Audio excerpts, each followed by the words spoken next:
Matius berapa? Ya, salah satunya juga ada nubuatan dari perjanjian lama ya, Yesaya 53 ayat 4 sampai 5 dan Yohanes 1 sampai ayat 29 dan Matius 26 28, Markus 14 24, Lukas 22 20.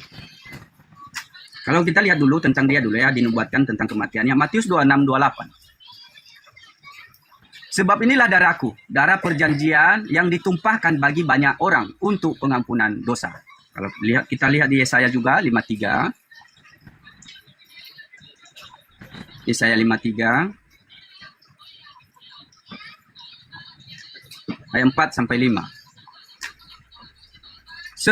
Tetapi sesungguhnya penyakit kitalah yang ditanggungnya dan kesengsaraan kita yang dipikulnya. Padahal Kita di situ siapa, Bang? Padahal kita mengira, tunggu sebentar ya, dia kena tulah, dipukul dan ditindas Elohim. Tetapi dia tertikam oleh karena pemberontakan kita. Kita Dia di situ siapa? Ya, ini merujuk kepada nubuatan tentang dia yang Kristus. Ya, kita di Tentang situ siapa? Kita di situ siapa? kita mereka bangsa Israel. Ini untuk Bangsa Israel, Ya, Bang. oke ya. Dan ini Orang-orang nubuatan yang tentang- hidup di zaman raja-raja Yehuda dan raja-raja Israel. Kita Iya, bukan iya, Kristen. Ini nubuatan, Bang. Ini nubuatan tentang bangsa Israel. Itu cerita tentang Oke. masa-masa sulit Bani Israel. Merupakan penglihatan Yesaya bin Amos. Yesaya bin Amon. Bukan tentang Kristen. Sedangkan Kristen mengambil itu untuk Kristen. Sedangkan kita di situ untuk Bani Israel. Gini, Bang Juma. Dan itu bukan untuk Yesus, saudaraku. Kristen itu memang Kristen itu tidak maksudnya memang bukan bagian, memang bukan bangsa Israel, tetapi Ya, setiap makanya orang tidak punya mutiara. ya, tetapi setiap bangsa-bangsa yang menerimanya, percaya dalam namanya, maka dianggap bagian daripada bangsa yang penerima perjanjian itu. Saudaraku, dengarkan saya. 10 detik. Orang yang percaya kepada anak Maria akan menjadi Yudaism. Orang yang percaya kepada makhluk yang datang mengaku Kristus kepada Paulus akan menjadi Kristen. Dua hasil yang berbeda. Orang yang percaya kepada anak Maria akan menjadikan diri mereka, Yesus bagi mereka hanya rasul. Oke. Yohanes 17 nomor 8, segala firman yang engkau berikan kepadaku telah kuberikan kepada muridku. Muridku telah menerimanya dan mereka percaya bahwa engkaulah yang telah mengutus aku. Hidup kekal itu adalah mereka mengenal aku sebagai rasul utusan. Itu Yesus dan muridnya. Sedangkan kalau di Kristen, percaya kepada Kristus yang datang balelo kepada Paulus yang keluar dari kubur. Dua Kristus yang berbeda, Anda Oke, harus oke. pisahkan itu. Oke, Bang, Begitu, oke. saudara. Ya. Apakah nama Yesus diperkenalkan, dia sendiri memperkenalkan nama Yesua supaya berseru dalam namanya. Apakah itu sebuah kekuasaan atau bagaimana? Saudaraku, ketika dia datang kepada kaumnya menolaknya. Sedangkan misi kedatangannya agar orang-orang Yahudi kembali kepada hukum Tuhan dalam nama Kristus Yesus anak Maria. Makanya dia mengatakan berdoalah dalam namaku. Ini ucapan siapa? Ucapan Yesus. Kepada siapa? Kepada Bani Israel yang mana? Yang percaya kepadanya. Sebagai apa? Sebagai rasul. Karena dia ditolak sebagai rasul kebanyakan orang dari kaumnya itu sendiri. Dari hasil penolakan ini melahirkan tokoh-tokoh kemudian sebagai pendiri sekte Nasorios yang kemudian disebut Kristen pengikutnya. Oke. Kristen itu berasal dari orang-orang yang menolak Yesus, Bang. Oke, Orang yang saya- menerima Yesus menjadikan orang itu menjadi Yudaism yang taat. Oke, Bang. Saya bawakan satu ayat sebagaimana ayat Yohanes 16, 23, 24. Di situ menyatakan meminta sesuatu apapun kepada Bapa dalam nama Yesus. Di sini juga di Yohanes 14 ayat 14, jika kamu meminta sesuatu kepadaku, ya, jika kamu meminta sesuatu kepadaku dalam namaku, aku akan melakukannya. Ya, di mana ada 2-3 orang berseru atas namaku, di situ aku ada di tengah-tengah mereka. Jadi, jika kamu meminta sesuatu kepadaku dalam namaku, aku akan melakukannya. Berkuasa Betul. Betul itu. Betul. Ini jika kamu siapa? Bani Israel. Aku bagi Bani Israel Tuhan atau utusan Tuhan. Itu dulu. Yang sanggup menjawab doa ini siapa, Bang Bima? Bukan Yesus sanggup menjawab doa. Maksudnya adalah, jikalau engkau berdoa kepada Bapa Elohim dalam namaku, itu berarti kamu menerima dia yang telah diutus oleh Bapa. Kalau berdoa kepada Elohim dalam nama lain, bisa enggak? Berdoa kepada Tuhan itu sama seperti kami berdoa kepada Allah dalam nama Nabi Muhammad. Makanya kami dianjurkan berdoa menyertakan nama Nabi kami. Murid-murid Yesus juga berdoa dalam nama Yesus, artinya ingin diakui oleh pencipta. Karena Yesus sendiri mengatakan, barang siapa yang menerima aku, bukan menerima aku, tetapi menerima dia yang telah mengutus aku. Iya. Barang siapa menolak aku, dia bukan menolak aku, tetapi menolak dia yang telah mengutus aku. Bukti bahwa Yesus itu hanya rasul, sama seperti Nabi Muhammad. Barang siapa menolak Nabi Muhammad sama dengan menolak Allah. Barang Iya. siapa menerima Nabi Muhammad sama dengan menerima Allah. Bukan berarti Nabi Muhammad adalah Allah, Allah adalah Nabi Muhammad. Begitu juga Yesus, bukan Oke, berarti Pak. Yesus adalah Bapa itu sendiri. Begitu, Iya. Bang. Jadi Oke, ketika orang Yahudi menerima Yesus, berarti orang ini telah berserah diri mengaku Yesus itu Rasulullah. Oke. Baik.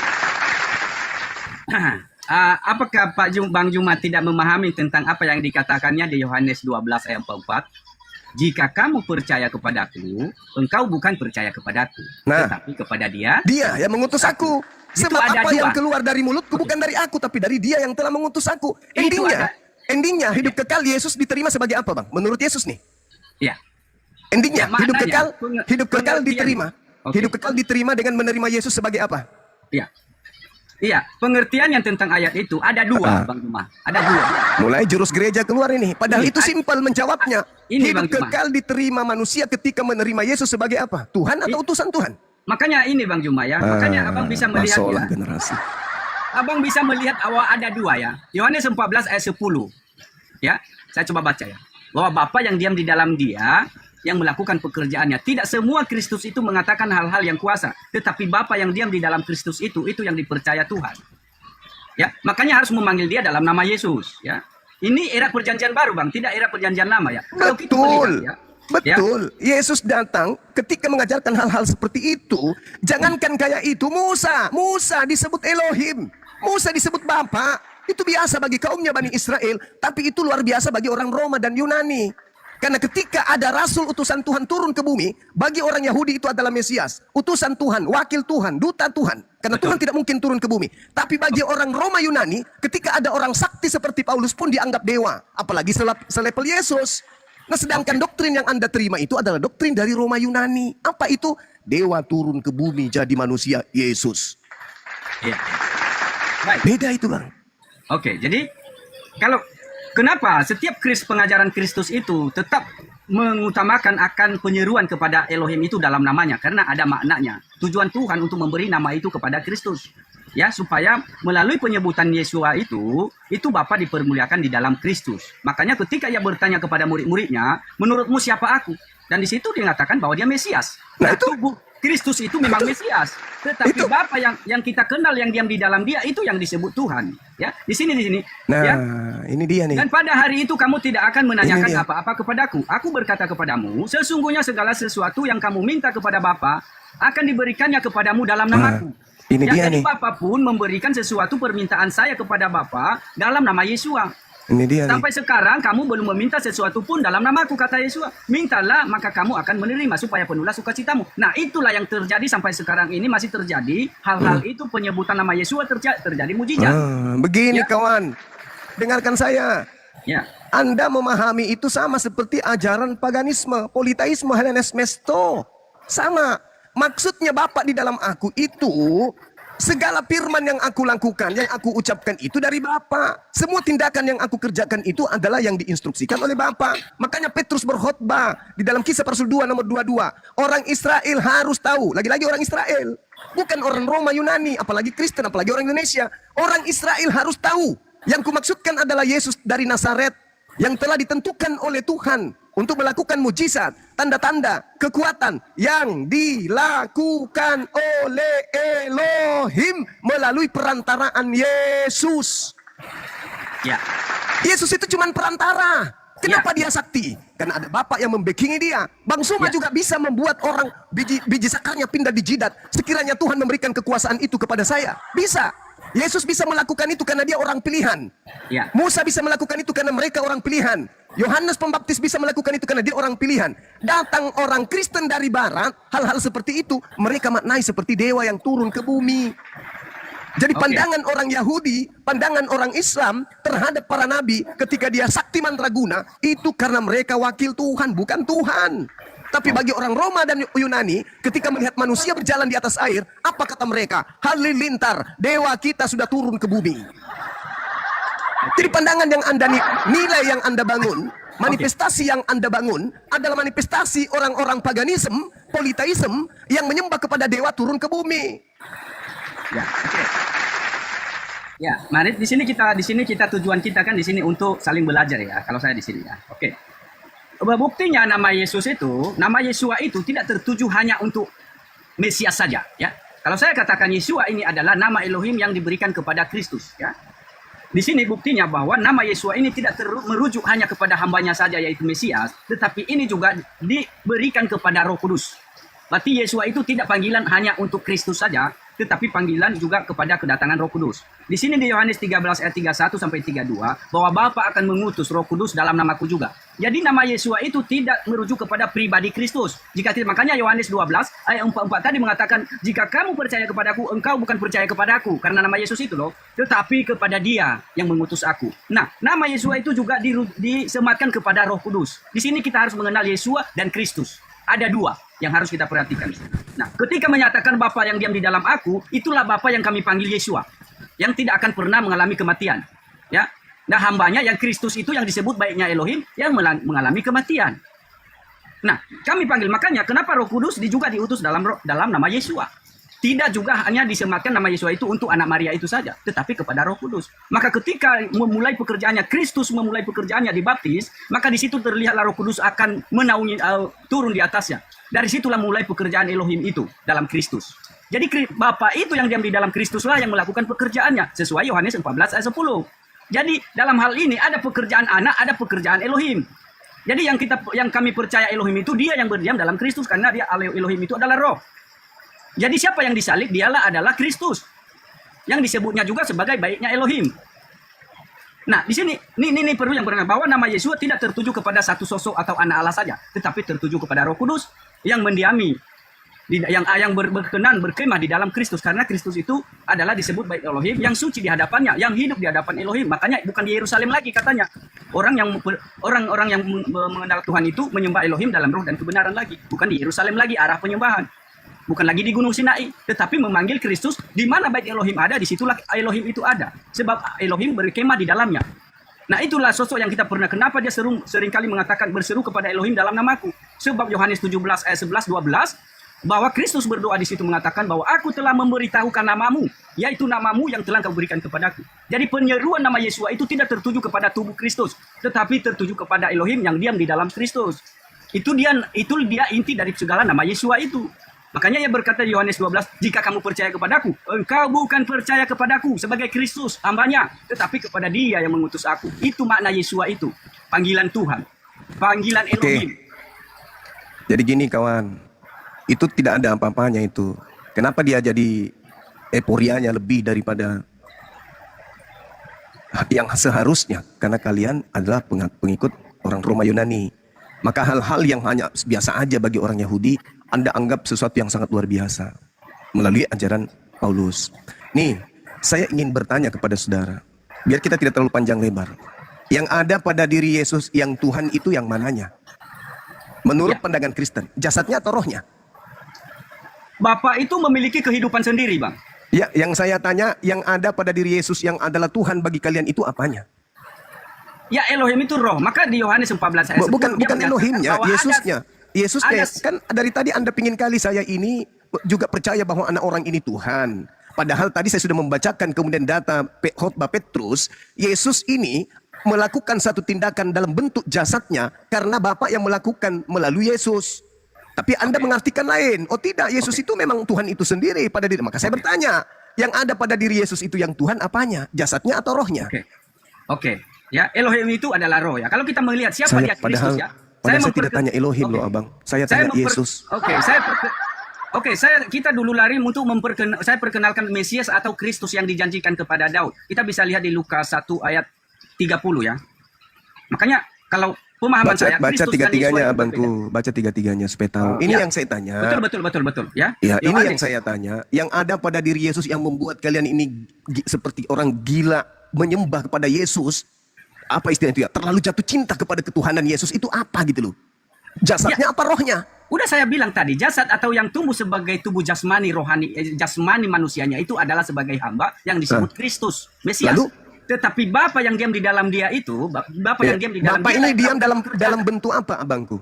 Elohim itu adalah roh. Berarti rohnya Yesus. Itu anak mempunyai kehidupan sendiri. Bapa Berarti juga Yesus mempunyai memiliki kehidupan dua roh. sendiri. Nah, yang berkuasa adalah Bapa yang Kok dimuliakan di dalam nah? nama Yesus. Berarti Yesus memiliki dua roh. Bapa mempunyai kehidupan sendiri, anak mempunyai kehidupan sendiri. Pertanyaan saya, berarti Yesus memiliki dua roh. Iya, roh Bapa dan anak itu berbeda. Nah, berarti Yesus ini manusia yang kerasukan roh. Makanya saya katakan begini, Bang, ya. Ketika Anda mau mengenal tentang nama Yesua, kenapa seringkali dalam pengajaran Kristus mengatakan berseru kepada Bapakku itu dalam namaku? Karena nama Yesua itu Berseru bukan kepada pemberian. Allah dalam nama Nabi Muhammad mah itu biasa. Berseru dalam nama Tuhan kepada Tuhan dalam nama Musa itu mah biasa. Oh, tidak seperti itu. Karena ada penekanan di Yesus sendiri yang berkata kok, nggak seperti itu. Yesus yang berkata, Yohanes 10 nomor 34, 35, 36. Gimana tidak. ceritanya? Yohanes 3 nomor 34. Siapapun yang diserahi tugas untuk menyampaikan firman, maka baginya di dalam tubuhnya penuh dengan roh Elohim. Siapapun Ya, ini itu. berbeda. Oke, ya. Jadi makanya di Yohanes 12 tadi ya, 12 ayat 44 di situ ditegaskan oleh Kristus. Pertanyaan saya tidak Kepada- penting untuk dijawab ya saudara ya. Apanya yang ada diri Yesus itu adalah Tuhan yang Anda maksud. Bagi diri Yesus nih, Yesus. Apa yang ada pada diri Yesus yang Anda tuhankan? Makna dari nama Yesua itu, abang nggak tahu itu, Bang. Saudaraku, yang lebih dulu mendapatkan nama Yesua itu anaknya Nun. Yesua bin Ya. Nun. Bahkan kitabnya orang Yahudi lebih dulu mendapatkan nama Yesua bin Nun. Ya. Yesua itu nama katanya. Lebih dulu dia daripada Yesus. Yesus itu namanya Yesua. Sama dengan anak Nun. Sama. Jadi tidak, Ya, bukan begitu maknanya saudaraku. Makanya saya bertanya, apa yang ada pada diri Yesus yang membuat Anda tergila-gila seperti orang Athena menyembah Hercules? Itu loh. Oke, ya. Jadi begini Bang Juma ya, karena di situ ada pemaknaan bahwa ada juga nama-nama Yesus ya, tetapi tidak dengan kedatangan anak manusia, yaitu karena disertakan nama Yesus Kristus. Nah, saudara, Yesus berkata, waspadalah kepada setan yang datang memakai nama Yesus Kristus. Ya, yang ngaku-ngaku tapi tidak berkuasa. Nah, ngaku-ngaku. inilah yang saya pertanyakan. Yesus Kristus yang mananya yang Anda tuhankan? Apanya Ya. Yesus anak Maria yang Anda jadikan sebagai Tuhan? Apanya? Jasadnya Ya, kah? oke. Rohnya kah? Ya, oke. Ketika begini Bang Juma ya, ketika Abang mencari tahu tentang siapa nama Yesua, ketika kita membaca Yohanes 17 ayat 11 dan 12. Di situ Lanjutkan ada ke manusia. 19-nya. Di situ dia menyatakan bahwa nama yang diberikan kepada dia itu adalah rujukan panggilan Elohim. Makanya Elohim yang diam di dalam dia itu dipanggil Anda dalam salah nama Yesus. mengartikan. Yesus Ya. datang itu dalam nama Tuhan. Sama seperti Musa. Betul. Ya, oke. Saya baca. Bukan berarti Tuhan itu bernama Yesus loh. Oke. Ya, oke saya baca dulu baik-baik ya. Dan di sini Kristus berdoa ya, dalam hal ini kalau saya memahami pribadi ya, bahwa judulnya di atas lah doa Yesus untuk murid-muridnya, tetapi kalau saya doa Kristus untuk murid-muridnya. Sini aku berkata ya, dan aku tidak ada lagi di dalam dunia, tetapi mereka masih ada di dalam dunia. Dan aku datang kepadamu, ya Bapa yang kudus. Ini Kristus berdoa ini kepada Bapa. Ya, kepada itu bukti Elohim. bahwa dia bukan Tuhan. Betul. Nah, perhatikan ya. Peliharalah mereka dalam namamu, yaitu namamu yang telah engkau berikan kepadaku, supaya mereka menjadi satu sama seperti kita. Ya, sama seperti aku bersama-sama aku bersama mereka. Aku memelihara mereka. Lagi-lagi dia kata dalam namamu, yaitu namamu yang telah engkau berikan kepadaku. Nah, Aku betul bersama Bang itu. Juma. Aku tanya Bang Juma, nama apa yang diberikan kepada anak manusia? Oleh Elohim, malaikat Tuhan. Eloa Abraham, Eloa Yisa, Eloa Yakub. Bukan Theos Roma, Theos Yunani, Theos Mesir, bukan. Tapi Eloa Abraham, Eloa Isa, Eloa Yakub. Itulah nama yang diperkenalkan Yesus kepada kaumnya. Makanya yang menjadi inti pengajaran Yesus kepada Bani Israel itu apa? Taurat.